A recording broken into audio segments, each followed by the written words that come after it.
Hi guys, so I was at my local Trash and Treasure and I saw this on a guy's bench that he was selling for $20, and you can see it's got an old Apple logo on it. So I thought, oh yeah, $20, that's probably pretty good. And it was an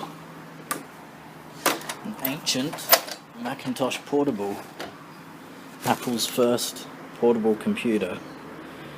I've actually already had a quick look inside to see how it is, so that's why the front panel's off, and it won't power up. That's with a working battery, so it won't power up with a working battery, and the backup battery had completely disintegrated on the inside, and there's lots of nasty yuckiness on the inside. So it's going to be a fun little project to get up and running. So I completely disassembled it and I've totally scrubbed it with 100% isopropanol, and above here is where the main battery and the backup battery sits, around about here, and there was just so much crap that had just pulled this whole area. The good thing is that it looks like nothing's really corroded. It actually looks like in really quite good condition, which is good. Yeah, and the logic board, as Apple likes to call them, it's actually quite big. It can't fit in the camera totally. There's already quite a few good videos on YouTube about how to totally dismantle this portable, so I guess I'll link them in. And yeah, the whole construction of it features no screws at all, and you don't really even need a screwdriver at all. It's all just really big, heavy, chunky plastic clips, which doesn't sound very nice, and I personally really hate things that are just clipped together. But yeah, I don't know, this one was actually quite nice to put together and take apart, and it's very sturdy. So I guess I thought we'd take a tour of this logic board. So this here is all the RAM. I think it's 1 megabyte, can't remember. And then we've got two ROM chips, high and low. That's where a good chunk of the Mac OS is stored, and then a whole chunk of it's loaded from hard drive as well. Got a modem slot. On this particular portable, somebody had modified the back shell to have a ribbon cable that would then come in and clip onto here. We've got another ROM slot. As far as I know, the only thing this is actually ever used for is for an upgraded ROM that would let you upgrade this particular portable, which doesn't have a backlight, to have a backlight. So to put in a backlight, you need a new ROM that would know how to interface with the backlight. And then we've got RAM. Yes, that one's RAM. It looks like ROM, but it's actually RAM. There we go. So you know, put RAM cards in there. Processor direct slot. These slots are quite interesting because they are literally a bus directly to the main processor. And a nice thing that came with this portable was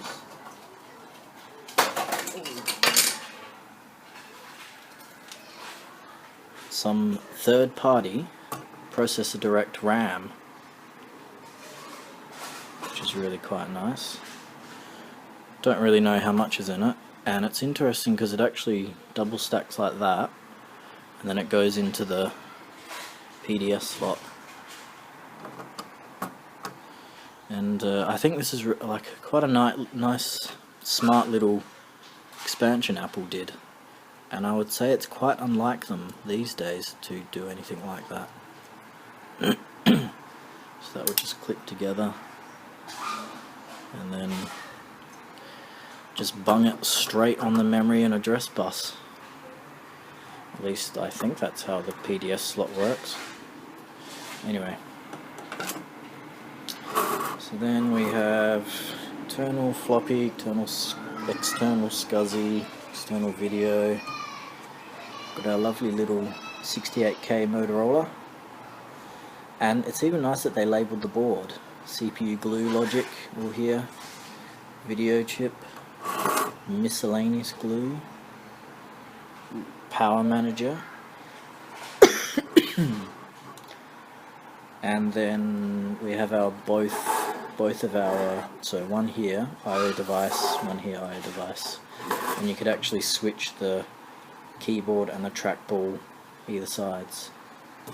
And then internal SCSI, internal floppy 1 and 2, because you could have either 2 floppy disks or a hard drive on floppy disk.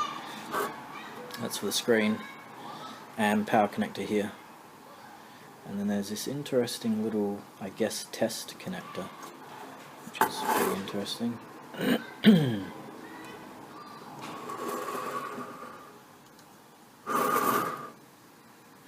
And then this thing here, it's called hybrid, and I was reading that this is actually the, I don't know why they call it hybrid engine or whatever, that it's for managing the different voltages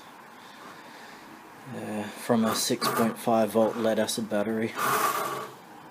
Because yeah, the power requirements of this portable is actually quite strange, and I guess because it was really one of the first, I don't know, was it one of the first laptops? I don't know, but yeah, so that's that. Now when I went to power it up from my bench power supply, nothing happened. So I was thinking I would have to dig further with an oscilloscope or voltmeter or whatever, see what's going on. But the actual cable that would go from the battery to the backup battery to the logic board has this little micro switch, so that when the main battery is in, this is held down, and then when you take the main battery out, it switches to the backup battery, which is a little 9 volt, which keeps the RAM going, so that, you know, it stays in sleep mode even though you've removed the main battery. And just to show the corrosion that was on this thing, this is the 9 volt battery terminal. Focus.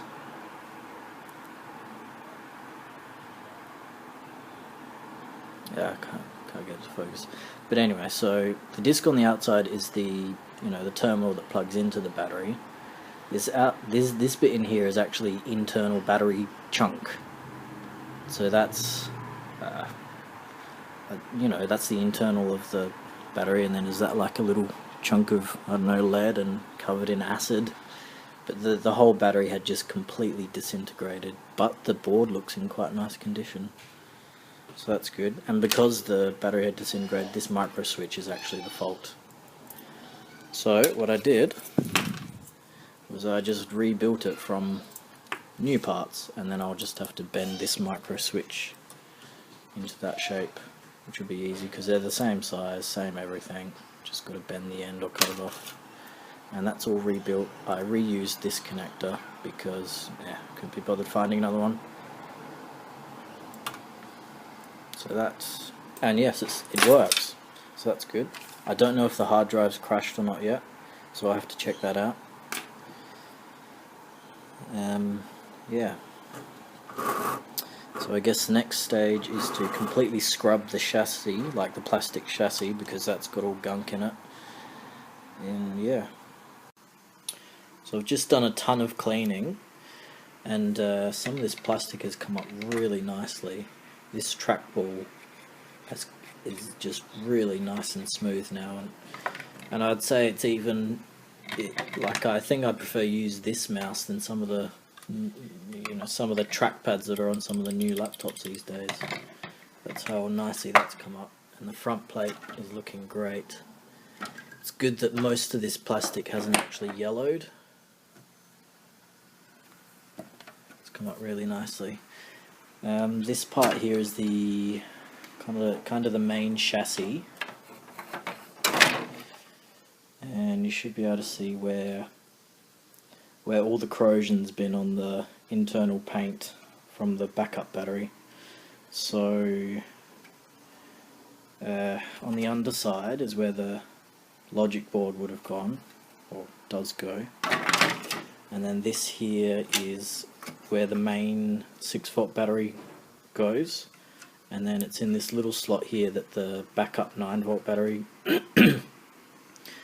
lives, and this is where the small micro switch to switch between them is.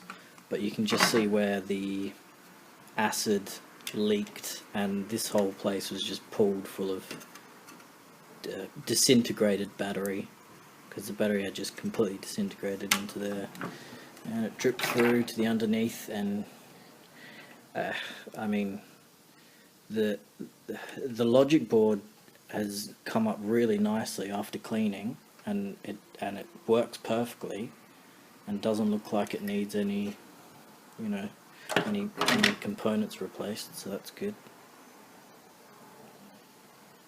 But yeah, this is looking really nice so far. And so here's the finished product.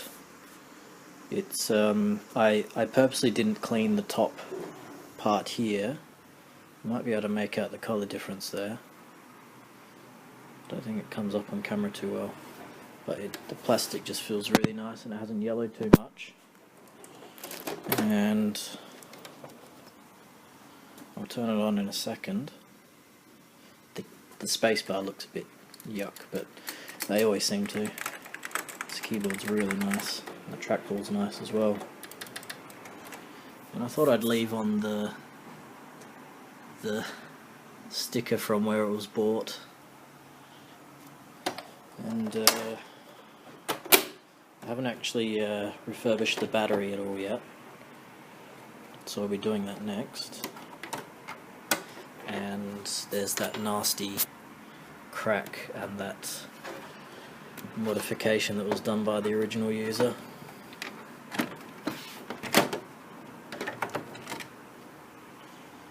So it's all quite nice in there, nice and cleaned up. It all works perfectly fine now. And so what I'll do is I'll put in just a generic 6-volt battery just to start it up for now. And so there's a replacement 9-volt battery connector, and in there is a replacement micro switch, so that once you can hear it clicking. And yeah, so that's working nicely. Now I'll just plug in the battery. So this here, it's just a super generic 6-volt battery. I got this one from JCar. You could probably get them from just about anywhere. The good thing about it is that it's actually smaller than the casing for the original battery.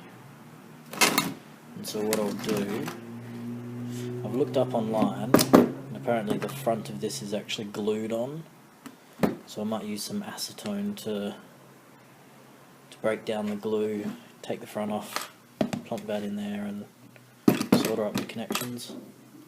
But yeah, for now we'll just use this stock standard generic 6-volt lead acid battery, and the original charger charges up these perfectly. Obviously they're a bit smaller than these, so the original capacity would be lower, but that doesn't matter.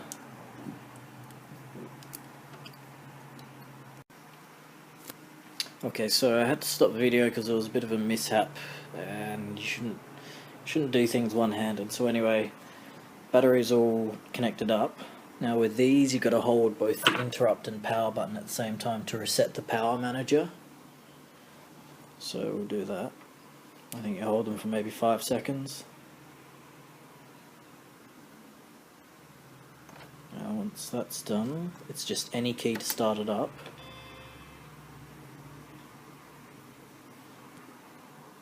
and again, unfortunately, this is the non-backlit version, so it's going to be really hard to make the screen out. But yeah, I think you can see there's the mouse, there's the startup.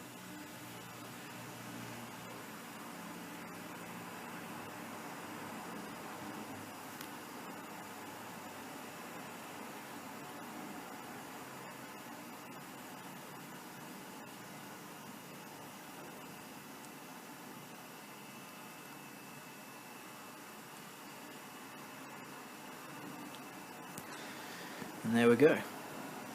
It came with a whole bunch of games on it, but they're mostly just crappy little card games and whatnot. 40 gig hard drive.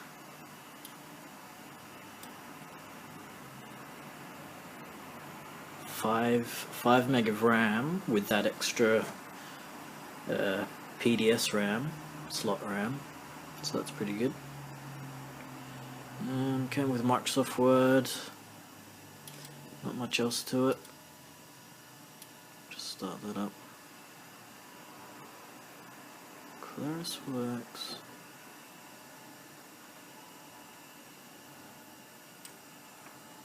And yeah, keyboard's really nice. The trackball, I would say, is probably better than a whole bunch of trackpads that come out on some of those really nasty, cheap modern laptops.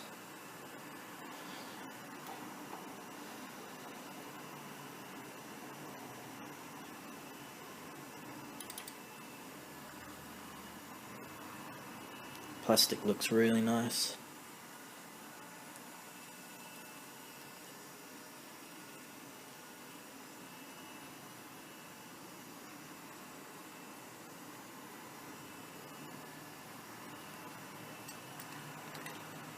Yeah, cool. Yeah, I'd like to get a dev environment set up on this thing and maybe just have some fun programming. That could be fun. So yeah, that's the Macintosh Portable, nicely refurbished and up and running.